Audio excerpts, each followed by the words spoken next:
AI agent is a brilliant generalist working completely alone. Think about that for a second, because it's a genuinely strange way to run anything.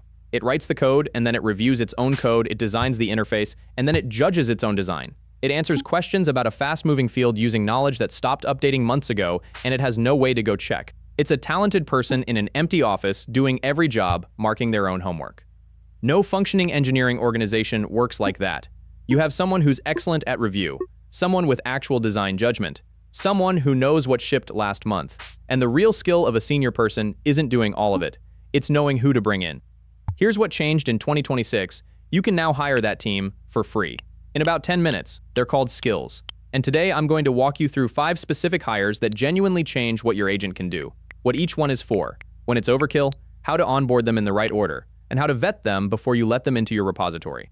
And before any of that, I'm going to give you the interview questions, the filter I use to pick these 5, because that filter will still be useful in a year when half of these have been replaced by something better. But first, let me kill the objection I know some of you have. Why not just use a better model? It's a fair question, and the answer is the most useful idea in this video. Skills don't make your agent smarter, they make it consistent, and consistency is a completely different resource from intelligence. Think about what actually goes wrong with a capable agent. It's rarely that the model wasn't smart enough. It's that it forgot your conventions. It reviewed 9 files out of 12 and reported done. It designed something technically fine and aesthetically generic. It confidently told you about a library version that's been deprecated since March. Those aren't intelligence failures, those are procedure failures. And procedure is exactly what a skill encodes. There's a second reason, and it's structural. Attention is finite. An agent holding your entire codebase, your conventions, a review checklist, a design system, and a research methodology all at once does all of them a bit worse. That's not a model limitation you can buy your way out of. It's how context works. Specialists load only when needed and bring only what's relevant. It's the same reason a hospital has departments instead of one very smart doctor. So, smarter model, better answers. Specialist team, reliable answers. You want both, and only one of them is free. Right, the interview questions. 4 of them. If a skill can't answer yes to all 4, don't hire it. 1. Does it do something the base model genuinely can't do well alone? Not, does it phrase things nicer? Does it add a capability or enforce a standard the model would otherwise fumble? A skill that says write good code is 100 tokens of overhead buying you nothing. 2. Would you use it weekly? This is the question that kills most installs, and you have to be honest, maybe someday is a no. Someday skills are pure cost. 3. Can you read it in 5 minutes? You're injecting instructions into your agent inside your repository on your machine. If the skill file is too long or too tangled to skim, that tells you something about its design and about whether you can trust it. 4. Does it fire reliably? Remember how activation works. Claude chooses a skill based on its description alone. A brilliant tool with a vague description is a tool that never activates, which means you don't have it. Does it work? Would I use it weekly? Can I read it? Does it fire? Now let's meet the candidates. Hire number 1, the reviewer. Alibaba's open code review. The job description here is the defining problem of development in 2026. Your agent now produces code faster than any human can carefully read it. Writing stopped being the bottleneck about a year ago, verifying became it. And the commercial tools that address this charge per developer, per month, forever. This is the reviewer Alibaba open-sourced from its own internal stack. By the company's own account, it served tens of thousands of their engineers for 2 years and flagged millions of defects before the public ever saw it. Apache 2.0 free. Now, why not just ask your agent to review the changes? Their documentation answers that, and it's the most quietly damning thing I've read in a README this year. On large changesets, general-purpose agents cut corners. They review selectively some of this file, a skim of that one, and then report back as though they'd done the whole job. You don't get an error message. You get a confident summary of a partial review, and you have no way of knowing which parts got skipped. Their fix is architectural, and it's what earns this, the top slot. Deterministic pipelines plus an LLM agent. The deterministic half is the boring, reliable machinery that guarantees every changed file actually gets covered, every time, regardless of size, because that part isn't making judgment calls. The LLM half brings the understanding. This function assumes the list is never empty but 3 files over. It can be. Static analysis alone is reliable but dumb. Pure LLM review is smart but flaky. This is the sensible marriage of the two. It ships with a tuned rule set aimed at the bug classes that cause actual production incidents, null pointer errors, thread safety problems, and the common web security categories. And it grades findings into high, medium, and low priority, where low is explicitly labeled as likely, false positives, and nitpicks. A tool that tells you which of its own output to ignore is being more honest than most software. Installation is a single npx command as a skill, or through the Claude Code plugin marketplace, and then Review My Changes becomes a specialist function inside the agent you already use. And the detail this channel cares about most. It's OpenAI compatible, so you can point it at a local model, meaning free, completely private review, where not one line of proprietary code leaves your machine. When to skip it, if you're solo on small projects and you genuinely read every line your agent writes. This is ceremony. It earns its salary the moment your agent produces more code per day than you can carefully review, which for most people using agents seriously is already true.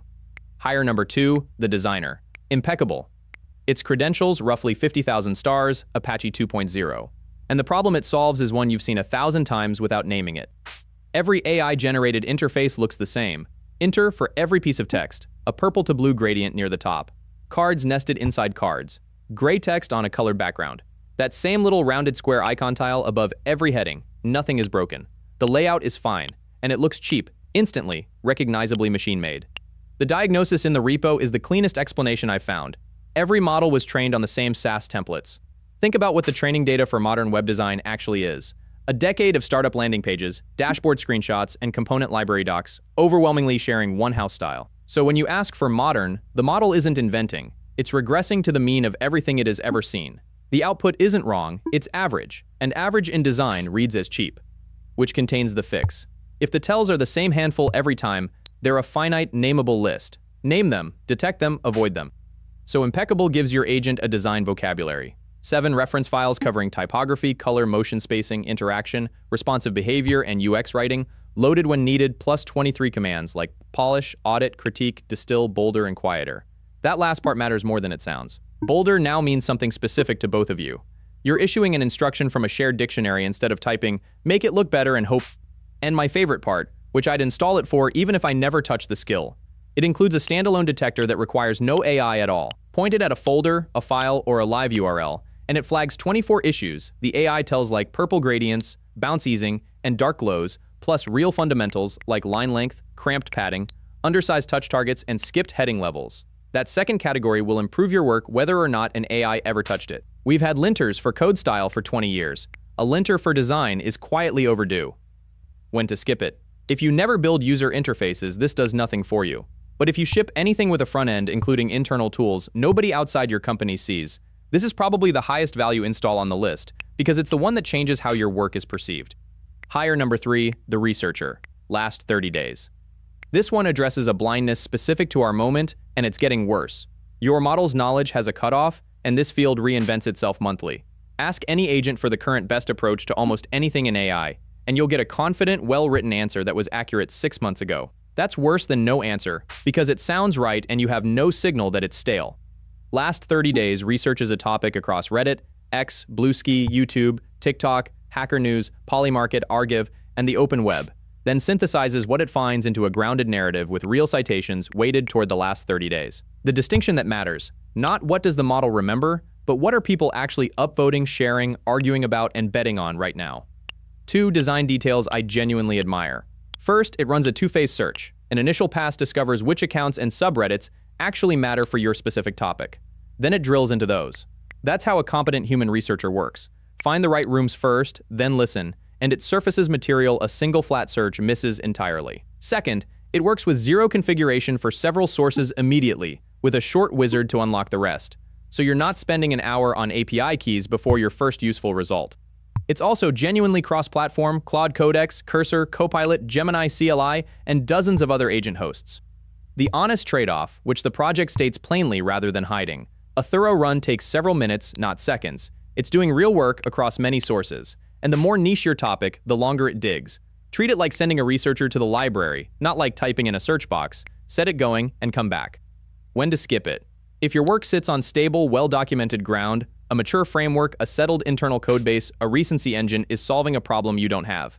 This is for fast-moving fields, competitive research, and anyone whose job depends on knowing what changed this month. Hire number 4, the Watcher. claude-video. This is the newest hire on the list and the fastest rising. It more than doubled its daily star count in 24 hours, while I was preparing this video.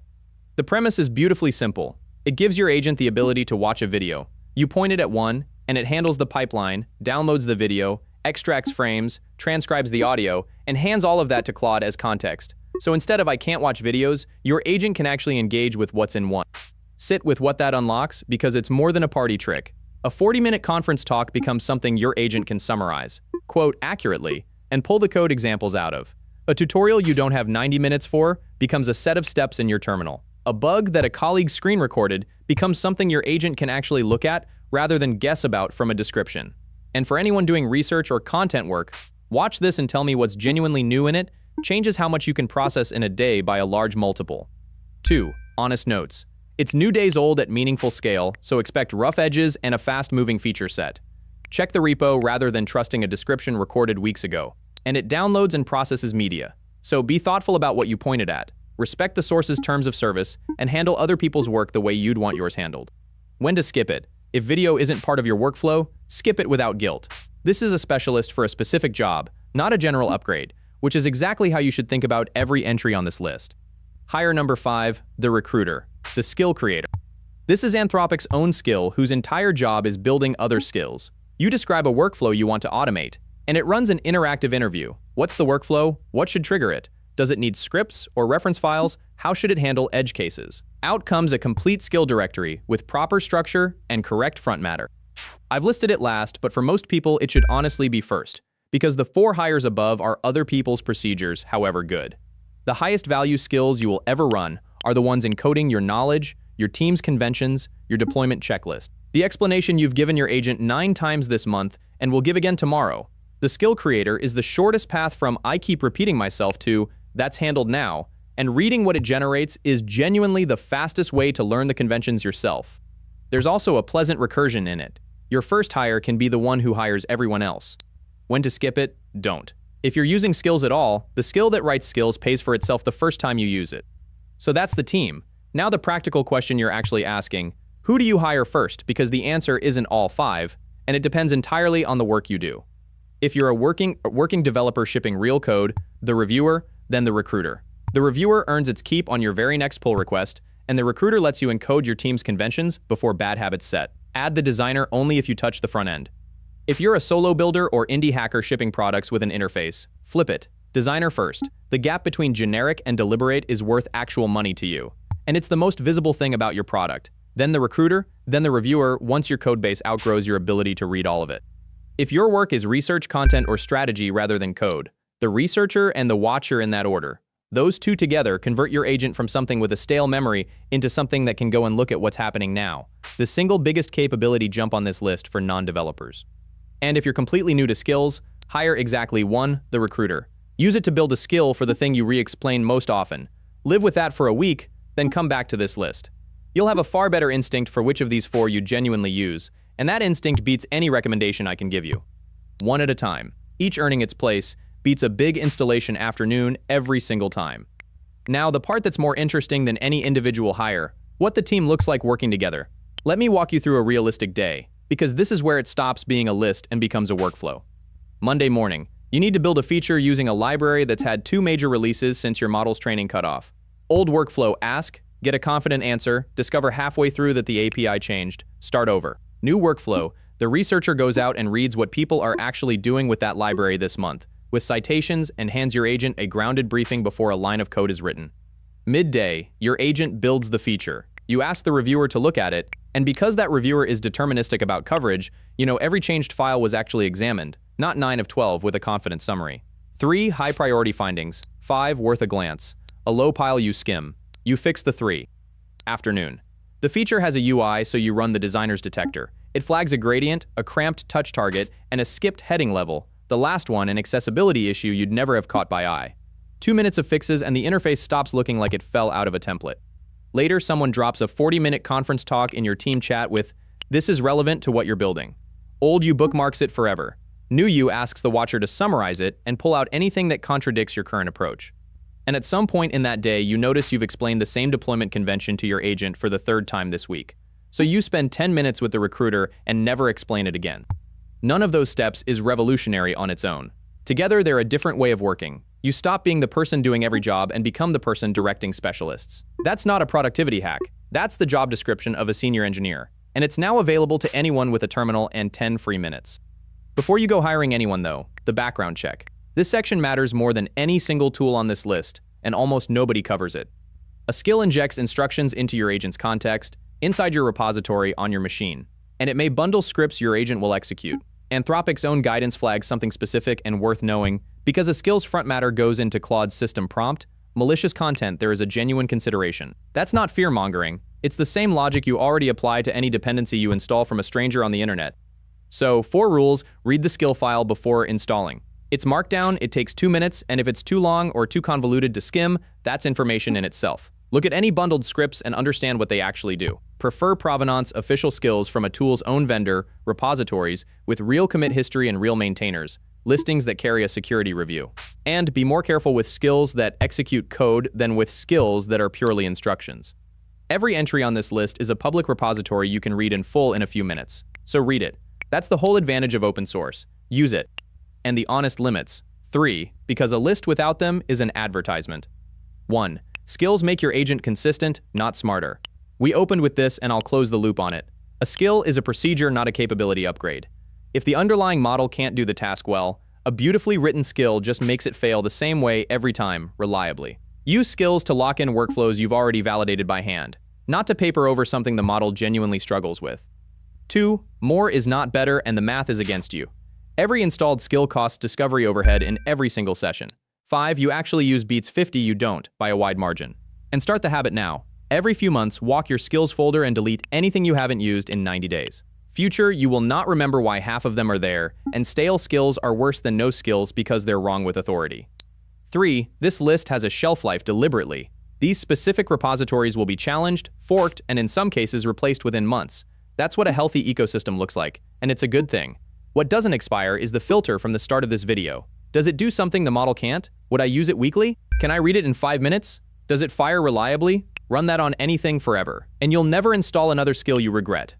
Step back, because there's a bigger shift hiding underneath this whole video.